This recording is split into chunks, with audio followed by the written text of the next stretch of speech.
Today's guest is Caleb Christopher. Before he was managing over 50 creative finance transactions a month, he was a corrections officer.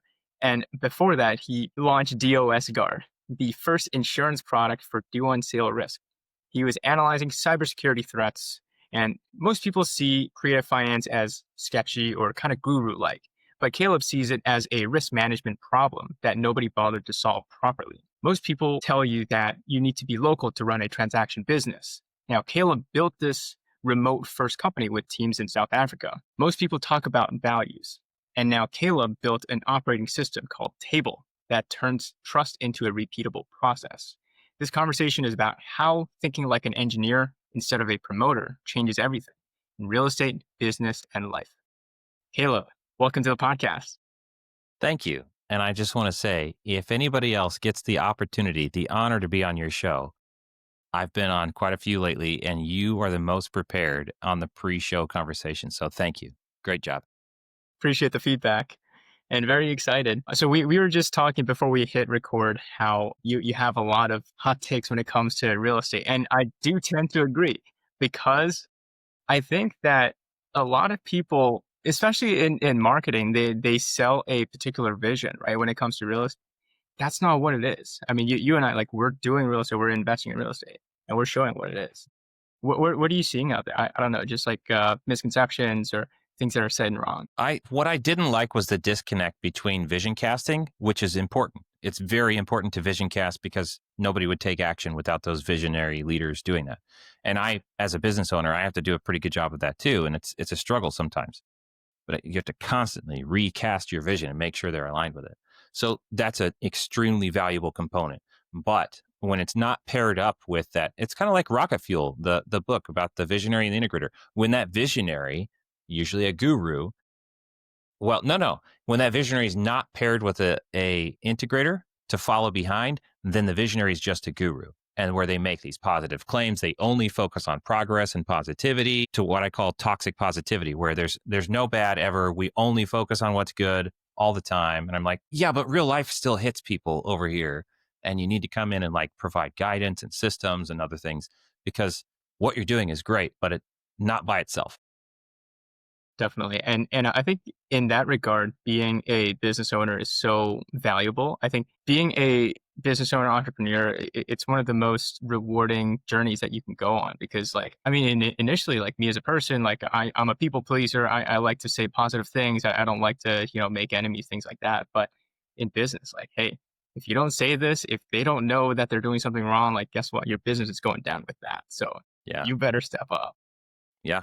I don't know what to say. You got to tell it like it is, or life will hit you with what it is. Yeah, definitely. And bring us back, just, give the audience some context. Like, what's your journey? How did you end up here today? Well, after my stint in prison as a guard, I got into IT. And so I realized that I like variable tasks every day. And I gradually became, the more I got on my own plate and discovered that I could just control what I do, the less employable I got.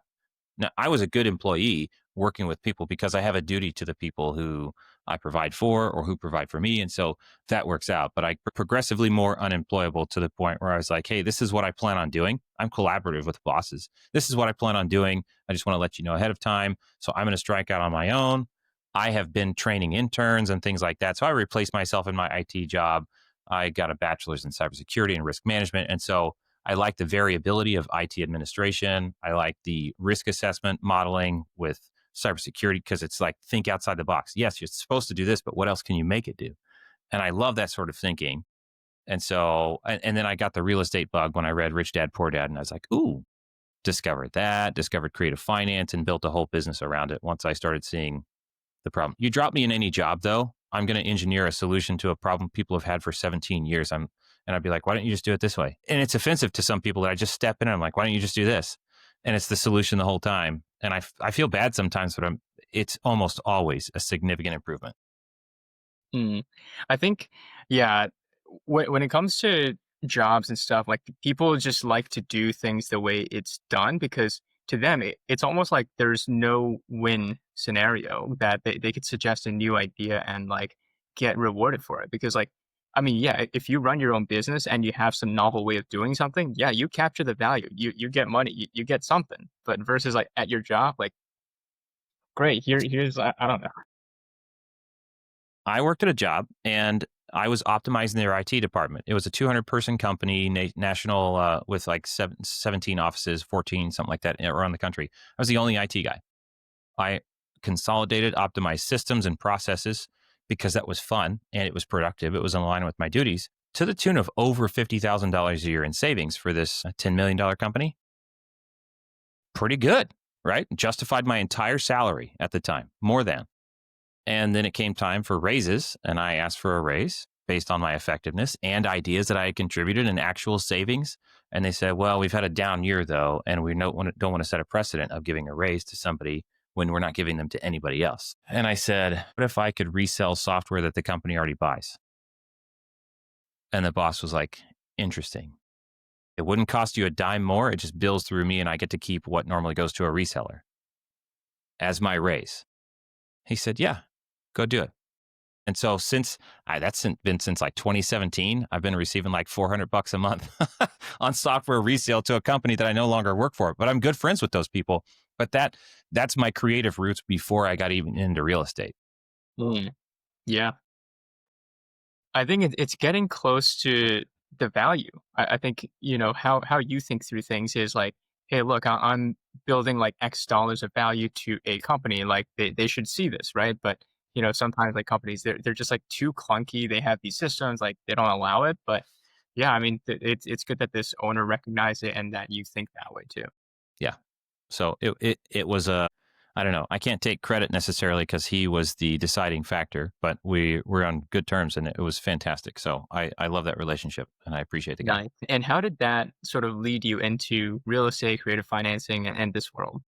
So real estate started when I was an accidental landlord, which is, for those who don't know, that's when you can't sell your house and you're forced to rent it out. I had to refinance it and use the cash out refi to do the down payment on my new house, et cetera. But we made it by the skin of our teeth. Thank you, Nathan Carlisle, my loan manager, who understood stuff before I did. He showed me what I had to do and I went and did it, got a renter in there so I could qualify for this house. Then I read Rich Dad Poor Dad shortly thereafter and was like, thank God I didn't sell that house, because somebody's paying my mortgage down and now it's building wealth for me. Because that was in my to-do list.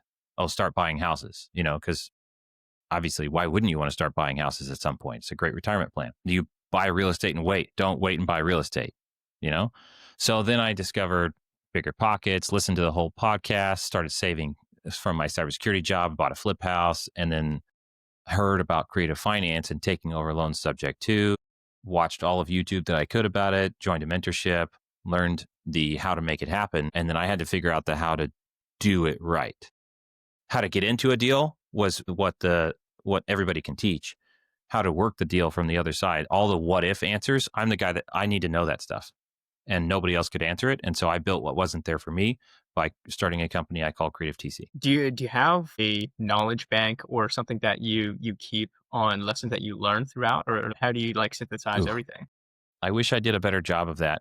In the early days of the company, it started out with independent contractors, and I was teaching people as I went. So I took my information back to the mentorship, and I said, hey, since this information wasn't available, I'm hosting Zooms. And so they put me up and I ran Zooms for 2 hours every Saturday for a year, basically. And I said, I don't know what I'm doing any more than anybody else, but I'm smart and I've got good judgment and we'll figure it out. And I'll tell you my lessons learned along the way. So people brought me their deals. I worked their deals. I gave lessons learned back to the community. And that was kind of how we did our lessons learned, was a week by week, and people just built up their general proficiency.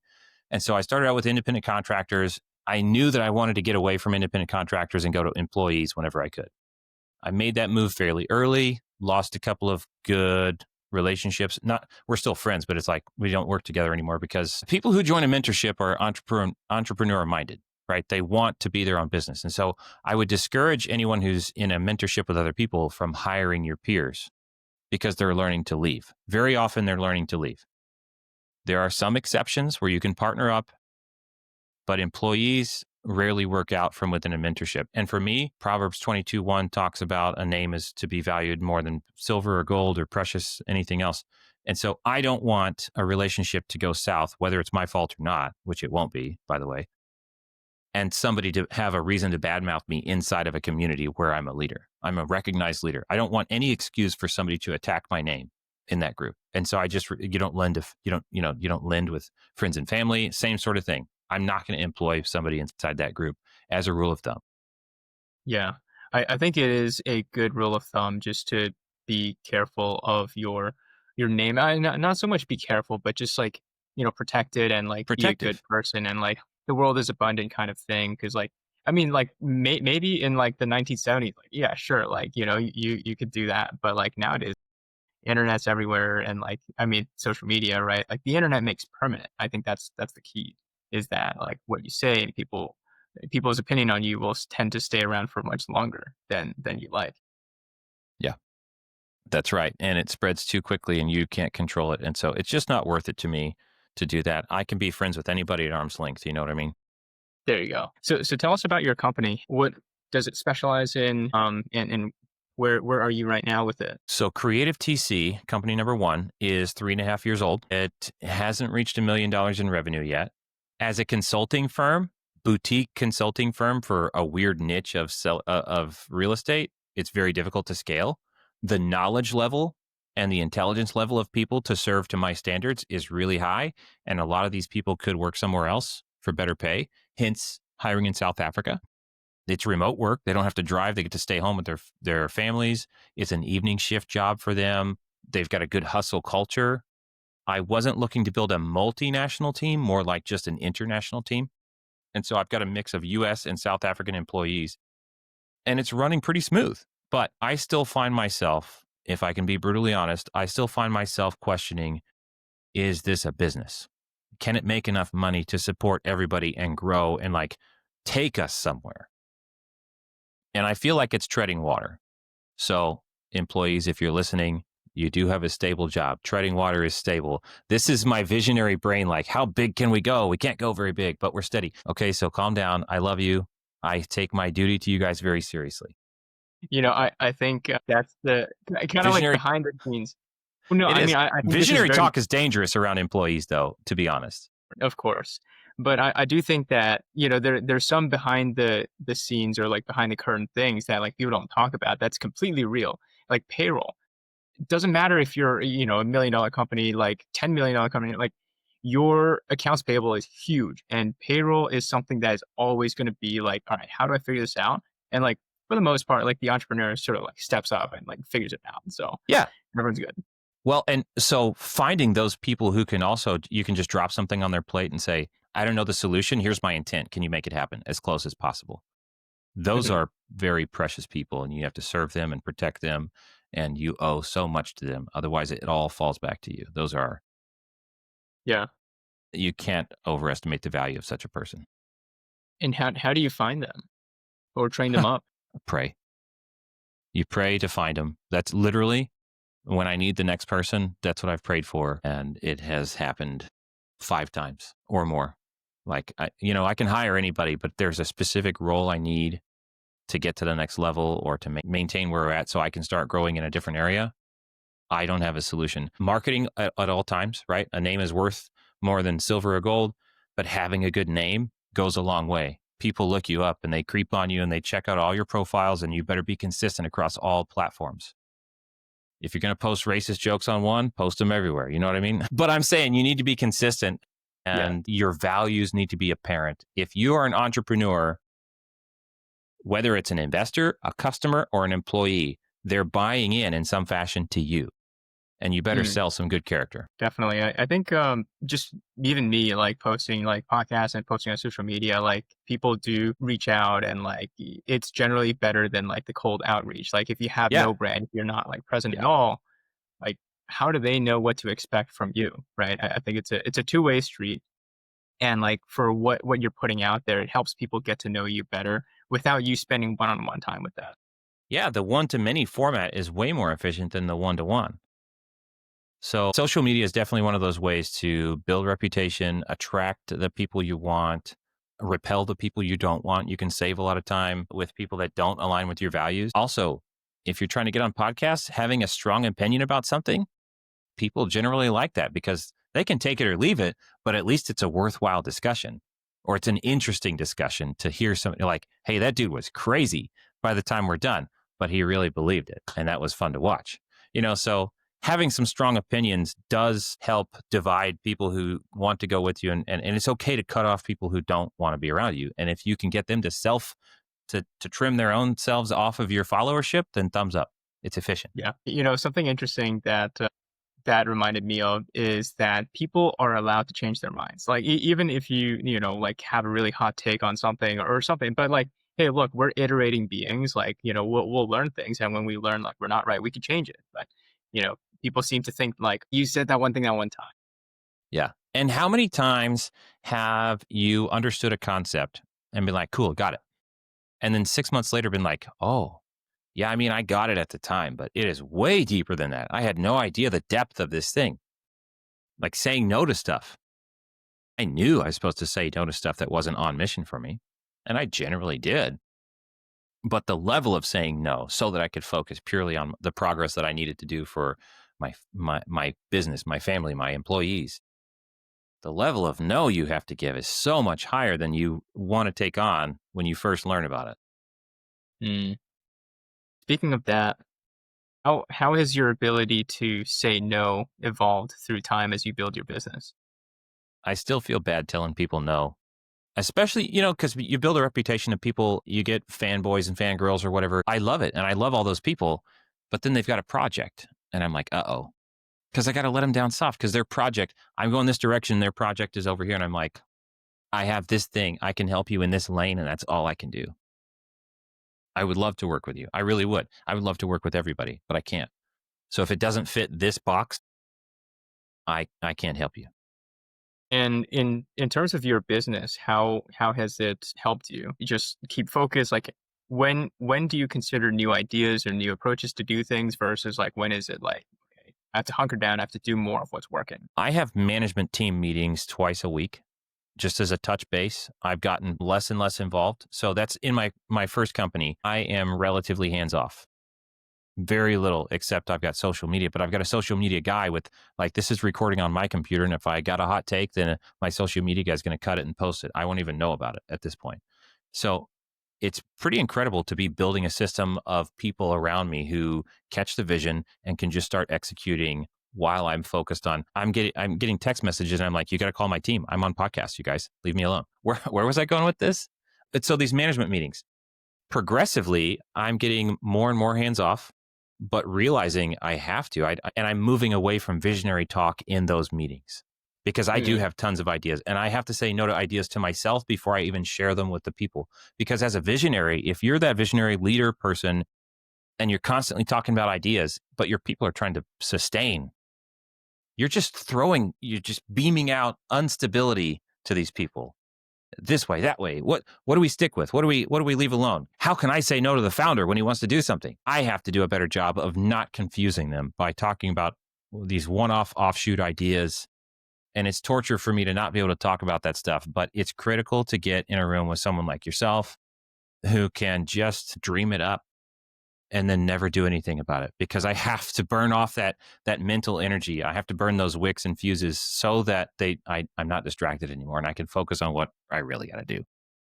Yeah, I think consistency is key, right? I Yeah. think like, yes, as entrepreneurs, like we're sort of taught to see like, okay, where's the opportunity? Like how can we do things differently, better? But to operate this ship, like it has to go a certain way. And like you have to just be that beacon of consistency to your team sometimes. Yep. And I've got to shove a lot of stuff down. Feedback, ideas, experiments, they're all good. They're all valuable, but they're not all profitable for the people at the time. Mm-hmm. And speaking of teams, how do you build a team? Like, is it vision driven, or how much of it is like paying them well, or is it like, structuring the right comp structure? I found, just researched, what's reasonable competitive pay. So I think what I would summarize for my South African team is I looked up what their pay scale was in the US to South African Rand. And I said, I have job money and I've got career money. When you start working with me, it's job money. As you progress, it gets up into the career money phase. And so understanding where your business is on that spectrum, if you're fast food, you're not offering career money. It's job money. right? So you've got to do other things. What's the total compensation package, whether it's the schedule, the environment, the driving to work or not having to drive to work? That's part of my compensation package. We are a 100% remote company. I've got a guy who moved over from an accounting firm because he gets to save 2 hours of driving a day. That's a raise, even if he doesn't receive a penny more, or we don't make pennies anymore. So I don't, Mhm. a rand more. Yeah, definitely. Yeah. You have to take that whole thing into account. And so, yes, pay is one bit of it, but it's for me, it's culture and preserving the culture and not tolerating people who don't align with culture. And it's painful and it's not fun, but we have our 5 core values. You talked about the table system. That's my core values. Take initiative and be resourceful. Advocate for the client. Be relatable. Lead with value. Exhibit attention to detail. I really didn't like exhibit, but it's spelled table. So, but that's our when I don't like something somebody's doing, a deep analysis always goes back to, well, they must be violating one or two or more of those principles in whatever they said, did, didn't say, didn't do. And I can pin it down to one of those 5 things or 2 of those where it's like, all right, your actions didn't embody this core principle. That's why I have a problem with it. But those core values are mine and you have to align with them. And core values is not something you turn on and turn off. It's finding people who share those values and who have them. And that's what's tough. Mm, And that's how you build a good team, though. You have to have that consistency because the people who do share your values feel betrayed when you let somebody who doesn't share those values sit and stay. yeah, that's powerful stuff. How did you create the value initially? I read Traction by Gino Wickman, the Love it. EOS. Okay. I loved it. I'd read it twice before. I read it again now that I had a real business of my own to be working on. And I didn't just skip through the chapters. I stopped. I was like, core values. They said 3 to 5 max. 7 is really stretching it. Don't do that to people. And so I spent 2 weeks on it. And I was asking myself, what about my favorite people? What about the people that I just didn't feel were a great fit? How do I put those to words? And it took me 2 weeks of agonizing, a couple hours a day, not like, here's my time block, I'm doing this. It was just constantly on my mind because I really wanted to get it down and I didn't want to get it wrong. Mm. And that's what it came down to is those things. If you're doing something that's out of alignment with those 5 things, that's not my vision. That's not who I want us to be. Now, it's interesting when you think about like, okay, when you build that business and you're thinking about this initially, a lot of it is vision casting. But as you grow the business, maybe things change. Like, you discover other things and you change your opinion on things. Do you ever change these values or other like kind of deeply entrenched like business systems that you set off with initially?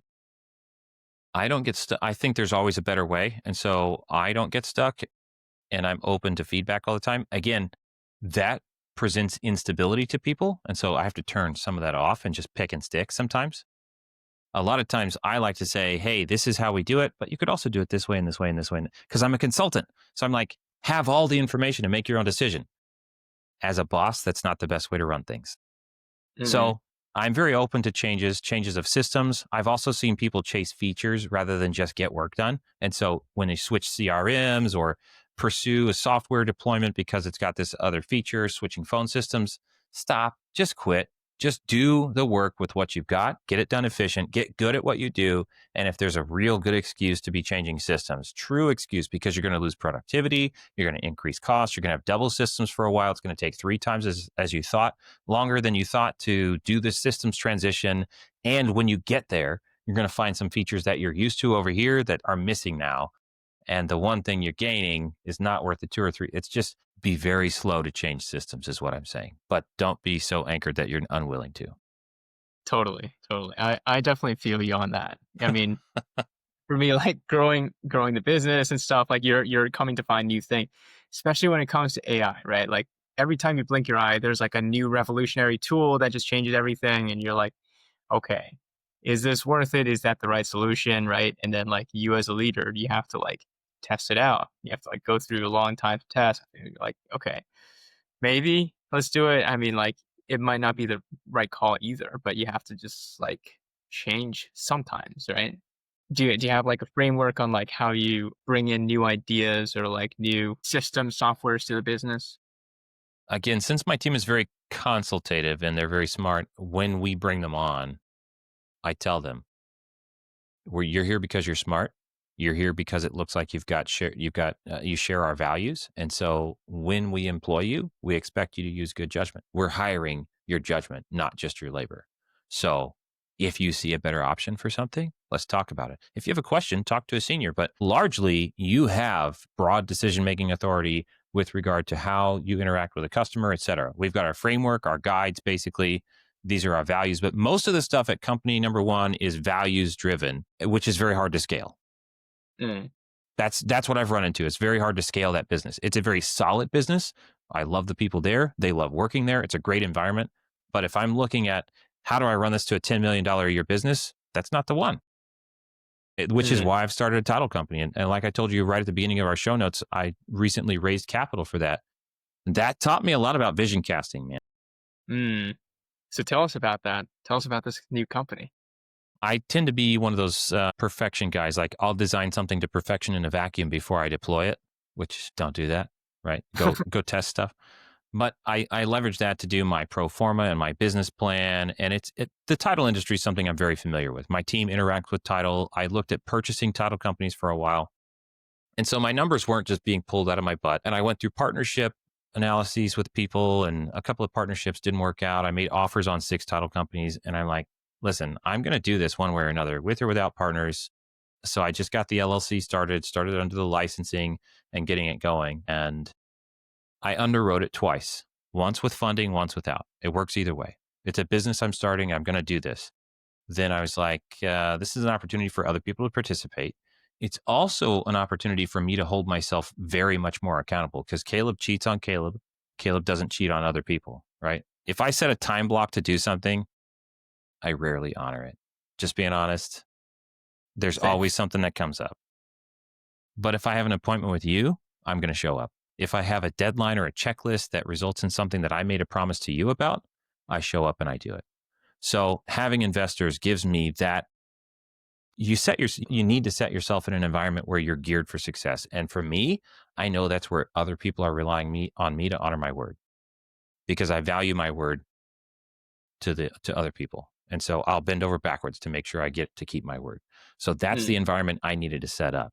But then I have to cast a vision about why this industry is great, why I think we can succeed, and all these other things. And that vision casting was, you get tired of saying the same thing over and over and over and over again. But that's what you got to do. Definitely. I feel like the thought that comes to mind is that people don't know you at all. So you have to just keep on beating the drum. So there's the president of Real Brokerage, right? You know, one of the cloud-based brokerages. He did 200 speeches in 1 year, and he basically gave the same message, the same pitch over and over. Here's why we're great. Here's why this brokerage is great. Here's why you should come join us.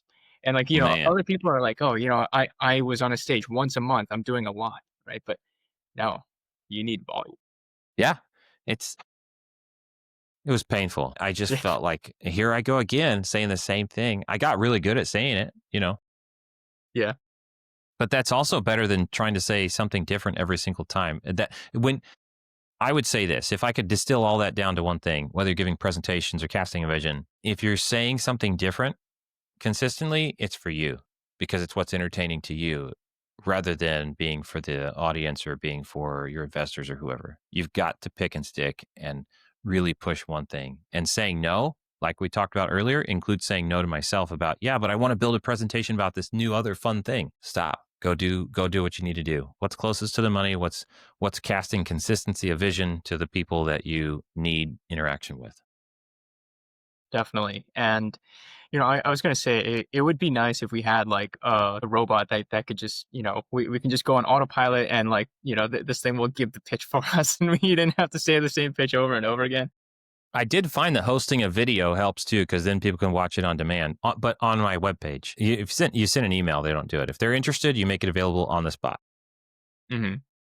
Yeah, the rise of video sales letters, right? I mean, it's just like videos on demand. Like, hey, here instead of talking to us, like we're not going to be consistent because like if you call like I don't know, if you have like an investor pitch, like you're going to say something different every single time, as opposed to like here's a 4-minute video. It's going to summarize all the key points. It's not going to forget anything. And then after it, let's have a talk. Yeah. Hormozi was doing that pretty big. Like, the people who buy from us consistently watch videos A, B, and C. So we'll ask, have you watched this video? And then send it. Increase close rate. Yeah. Interesting. Really smart. Yeah. So what led you to the title business? Like how did you find it was a viable one and one that you wanted to pursue? And like how did you sort of like build up the foundational knowledge even to be like an operator in it? I honestly am a bad customer, and that's it. I get dissatisfied. I'm like, there's a better way to do this, and you guys aren't doing it. And I've had to say no for so long about that because I wanted to build a title company for a couple of years now, but I had to get this first company to the point where it was internally managed and I'm mostly hands off. And so that has allowed me over the last 6 to 12 months to spend more and more time progressively pursuing title company analyses, making offers, trying to get it started. And so I saw the opportunity because I feel like it's a market of mediocrity. It's also a very stable business model. It's been around for a long time. And so even if you're average, you're bound for at least average success. It's a profitable industry. So it's a good shift for me from less stable to more stable, less experimental to more stable, or somewhat, whatever. But the opportunity for a moonshot is still there because I feel it's all about the customer experience. That's where I make a bad customer. However, Mm, some developers and technical teams are like, hey, let that guy send me an email anytime he feels that there's something wrong. And I've got people that I use their platforms and software and I'm like, screenshot, this doesn't make sense. Here's a typo, whatever. Like, I'm always seeing that stuff. And it's nice to have an outlet to give it, but it's that dissatisfaction with imperfection that drove me to this one I know I could fix. And it's all about customer experience. mm. Yeah, it's interesting. I'm the same way. I mean, I think, when I started in real estate, I started as a passive investor, invested with a few different companies and teams. And I'm like, okay, I didn't like this. I didn't like how they did that. And then, that led to me starting my own company. I'm like, okay, I'm going to do it differently. I'm going to give more value. Yes, like I don't have the same level of resources, but like I want to be good and like do right by my people. Yep. Yep. That's it. But I Hmm. can't do that everywhere. I can only pick one thing at a time to do it. In my head, Creative TC is a whole empire. I've got transaction consulting, title company, transaction capital, blah, blah, blah. I've got a whole, I'm only on company number 2 out of 5 though. Hmm. And I've got to get either faster at delegating and building or just wait. And how do you think about building this yourself versus with partners versus like controlling everything and like building that whole structure? I'm very reluctant to have partners at this point because I've been through a near bankruptcy event at our first company and we pushed through it. And I realized after pushing through and not abandoning things, just calling it quits and saying, sorry, guys, I'm going to go get a day job, but borrowing money to make payroll on emergency, like 37% interest and all this stuff, $140,000 mistake, just hired a head of business. Having been through that, I don't want to be in business with somebody who hasn't had one of those game ending instances where instead of quitting, they push through. I only really want to partner up with people who've been through it and shown their character through their commitment to their goals, to their people, to whatever that is. And so there's not a lot of those people around. So the title company, I was willing to do partners, but I always work harder than my partners. I've always seen that. So because of that, I'm very reluctant to partner up with people. And if I do, it's with performance metrics. And when they balk at performance metrics, this is not a deal for me. I thank you. Your character has shown itself. Not going to work together. So I'm very reluctant on partnerships. I also built a partnership evaluator just to check myself before I wreck myself because you and I can have a great conversation and vibe on a lot of areas, but I don't know your credit score. I don't know your liquidity. I don't know this. I don't know your personal and family values. Those will all factor into how our partnership works out in the long term. And I had better know them or they're going to kick me in the face later on. That's interesting. So what goes into the partnership evaluation platform? It's literally it's a Google Doc that's built as a form that you can fill out, and it's got a link to a custom GPT I built. So fill in the blank with a score 1 to 10, a yes, no, or question mark. Leave blanks for things you truly don't know, and upload it, and it's going to show red flag, red flag, red flag. Go have these conversations before you partner with this person. Even then, I like to set an expiration date on partnerships. On my title company, it's a 5-year play. I guaranteed my people that we're either going to sell, and if we can't sell at a 5x multiple, I will buy back your shares. So at a 5x multiple, or 1.42 times our gross profit, whichever is higher, because in a startup, I don't want to be able to artificially suppress. I also want to protect my partners. So I don't want to be able to artificially suppress EBITDA or profitability with a marketing campaign in the final year. So our gross profit times 1.42 equals our projected valuation at the end of 5 years. And so that's just part of me making sure I serve people. But it's been a lot of fun to actually do that. And it's harrowing and crazy that people, I don't want to say this the wrong way. It's crazy that people trusted me with their money. I mean that in the best It of feels ways. like it, but it's not. It is. It's humbling, and it's something that it's honoring. Like I'm honored that people trust me with their funds. Now I had better go treat them right. And so one of the first things we decided as well was we're getting a key man insurance policy. As soon as I started taking a dollar of somebody else's money, it doesn't make sense not to have a key man insurance policy. And our policy for that is that if there's a reason for a claim, like I disappeared, died, disabled, then the first thing is the money goes back to the people who invested. They get their initial investment back, period, end of story. The rest of the funds go to the company as regular income, and they can all take a vote. Do we proceed with the business? Depends on how good we are at that time. Or do we disband and just take the profits and everybody goes their separate ways? Yeah, that's a good way to do it.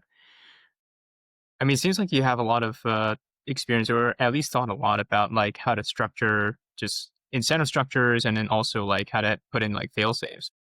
Is Well, this that's the cybersecurity and risk management side of me because I don't have a lot of hmm, experience. hmm, I have a lot of thinking, and I mean, everything's a first time for me. I love it. I mean, I've been in the real estate and title industry for a long time, so it's not a pivot; it's another lane to what I'm already doing. But the how, like the raising capital and stuff like that, that's new to me. We were raising 300,000 for basically marketing and expansion. That accelerates our growth plan by about 2 years, revenue wise. So based on my pro forma, and I paid consultants to help me look at the numbers and make sure I wasn't BSing myself or anybody else. And they're still conservative on top of that. But we raised 300,000 for that, and we got overcommitted to I think 390. So we've got a wait list in case somebody doesn't go through. But funding is actually going through today and Monday. nice, Yeah, so it's hot off the very press, exciting. baby. Haven't even received Yeah, the I cash love yet. it.